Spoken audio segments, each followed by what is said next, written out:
اعوذ باللہ من الشیطان اللعین الرجیم، بسم اللہ الرحمن الرحیم۔ سید اقتدار علی خان ایک مرتبہ پھر میں آپ کی خدمت میں حاضر ہوا ہوں اور نہج البلاغہ سے ایک ارشاد لے کر آیا ہوں، 392 ارشاد نمبر 392۔ اور وہ کون سی ایسی چیز ہے جس کے کرنے سے انسان کی شناخت ہوتی ہے، انسان پہچانا جاتا ہے، انسان کی کیا حیثیت ہے؟ وہ کون سا ایسا عمل ہے جس کے کرنے سے وہ لوگوں میں پہچانا جاتا ہے، اس کی شناخت ہوتی ہے، چاہے شناخت مثبت ہو یا منفی، مگر شناخت تو شناخت ہے، انسان اس کے بارے میں ایک رائے قائم کرتا ہے۔ یہ جو قول ہے جناب امیر حضرت علی ابن ابی طالب علیہ السلام کا، یہ مختلف طریقے سے آپ نے بیان کیا ہے۔ کہیں تو آپ نے یہ بھی فرمایا ہے بولو تاکہ پہچانے جاؤ، اور آپ کہتے ہیں منہ ایک دکان ہے، زبان جس کا تالا ہے، جب تالا کھلتا ہے تو پتہ چلتا ہے کہ دکان سونے کی ہے یا کوئلے کی کوئلے کی دکان ہے۔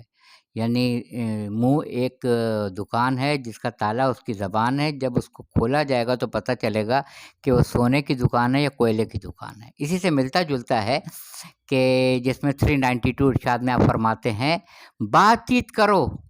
دیکھیے بولو الگ ہے، بات چیت کرو یعنی گفتگو کرو، بات کرو، تاکہ لوگ تم کو جان سکیں، پہچان سکیں، کیونکہ انسان اپنی زبان کے پیچھے پوشیدہ ہوتا ہے، انسان اپنی زبان کے پیچھے چھپا ہوا ہے، انسان اپنی زبان کے پیچھے پوشیدہ ہے، کوئی اس کے بارے میں رائے زنی نہیں کر سکتا ہے۔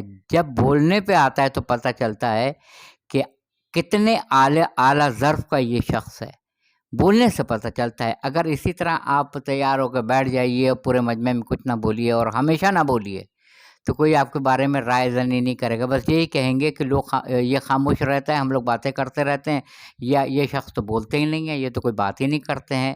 تو یہ بھی ایک طریقے سے منفی اس میں آ جاتا ہے کہ آپ پارٹیسپیٹ نہیں کرتے ہیں، آپ گفتگو میں حصہ نہیں لیتے ہیں، آپ لوگوں کے اندر بات چیت نہیں کرتے ہیں، جبکہ انسان حیوان ناطق ہے، بولتا ہوا جانور ہے، حیوان و ناطق بولتا ہوا۔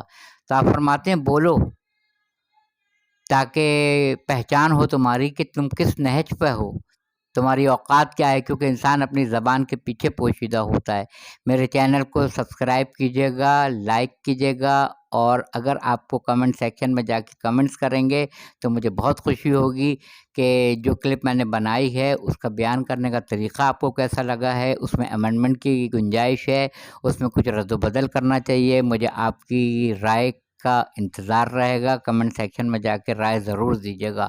وآخر دعوانا الحمدللہ رب العالمین۔